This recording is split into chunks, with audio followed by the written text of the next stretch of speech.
Your dog is staring at you with those pleading eyes as you grab your keys, and you can feel the guilt already setting in. But here's the shocking truth: the way most people say goodbye to their dogs is actually making separation anxiety worse. Today we're diving into the 12 biggest mistakes dog owners make when leaving their furry friends alone, and trust me, you're probably doing at least half of these wrong. Before we jump in, make sure to hit that subscribe button and ring the notification bell because we're about to save you and your pup from hours of unnecessary stress. Let's start with mistake number 12, and this one hits close to home for all of us who hit the snooze button one too many times. Picture this: you roll out of bed 5 minutes before you need to leave, grab your coffee, wave at your dog, and sprint out the door. Sound familiar? Here's what you're missing: a tired dog is a happy dog. Getting up just 15 minutes earlier to give your pup a good walk before work means they'll spend most of the day sleeping instead of pacing around missing you. Yes, you'll be more tired. But so will they, and that's exactly what we want. Mistake number 11 is something I see all the time, and it breaks my heart every single time. You've got everything ready, you're about to leave, and then you see that adorable face at the window. You can't help yourself, so you rush back inside for one more cuddle, one more kiss, one more reassurance that you love them. Stop right there. This dramatic goodbye routine is sending your dog a clear message that leaving is a big deal, and if you think it's scary, they should too. Dogs read our energy like a book, so when you make a huge production out of leaving, you're basically telling them to panic. The same goes for when you come home. Which brings us to mistake number 10. Your dog is bouncing off the walls with excitement, covering you in kisses and muddy paw prints. It's tempting to match their energy, but here's the thing: you're rewarding that frantic behavior. Instead, ignore the chaos until they calm down, then give them all the attention they want. This teaches them that calm behavior gets rewarded, not the wild welcome wagon routine. Now let's talk about mistake number 9, and this one might surprise you. When dogs get anxious, they sometimes have accidents in the house or start chewing your favorite shoes. Your instinct might be to scold them when you get home, but here's the problem: dogs don't connect punishment with something they did hours ago. All they understand is that you came home angry, which makes them associate your return with stress. This creates a vicious cycle, where they become more anxious about being alone, because they're also dreading your return. Mistake number 8 seems logical, but it's actually counterproductive. You tidy up all the toys before leaving to keep the house neat, but you've just removed all your dog's entertainment for the day. Instead, spread those toys around the house like a treasure hunt.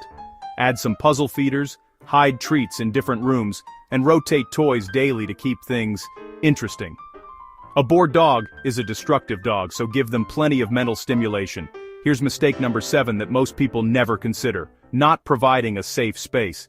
Even if you don't use a crate, your dog needs somewhere to retreat when they feel overwhelmed. Set up a cozy corner with their favorite blanket, or even just a cardboard box with some bedding. This den becomes their sanctuary when anxiety hits, and having that security can prevent a lot of destructive behaviors.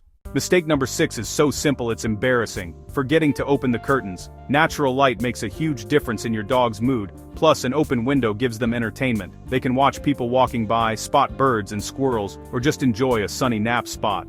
It's free enrichment that takes 2 seconds to set up. Now for mistake number 5, and this one requires some planning. Leaving the TV or radio on sounds helpful, but it can backfire spectacularly. Imagine your dog relaxing to soft jazz, and then suddenly there's a thunderstorm scene with loud crashes or action movie gunshots. Since you're not there to comfort them or change the channel, they're stuck with whatever scary sounds come on.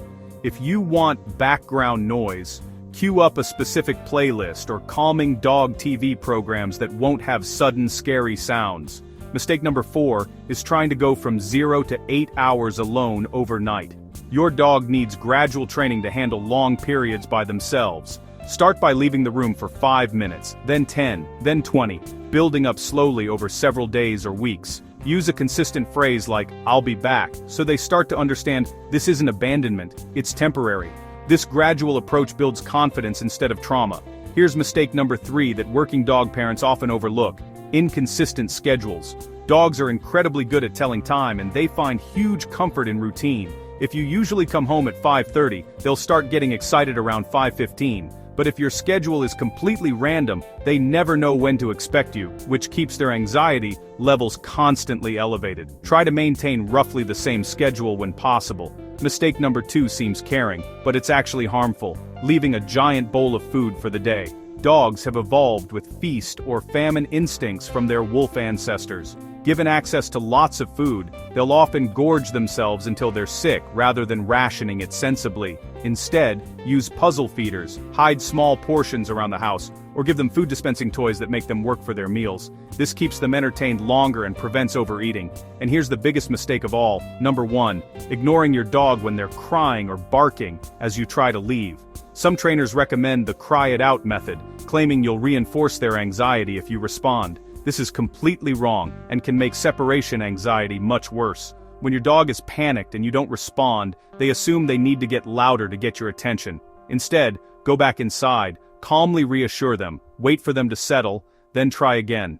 You're teaching them that you're responsive to their needs, which actually reduces anxiety over time. The key to all of this is understanding that separation anxiety isn't about your dog being spoiled or dramatic. It's real stress that affects their physical and mental health. By avoiding these 12 mistakes, you're not just making your life easier, you're genuinely improving your dog's well-being.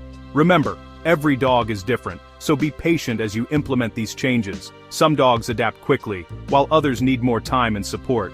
The goal isn't to eliminate all signs that your dog misses you. It's to help them feel secure and confident that you'll always come back. Start with 1 or 2 of these changes and gradually implement the others. Your future self will thank you when you come home to a relaxed, happy dog instead of a stressed, destructive one. And your dog will thank you too, even if they can't say it in words. If this video helped you understand your dog's behavior better, make sure to like it and subscribe for more practical dog training tips. Drop a comment below telling me which mistake you've been making because trust me, we've all been there. Your dog doesn't need perfect owners, just ones who are willing to learn and improve.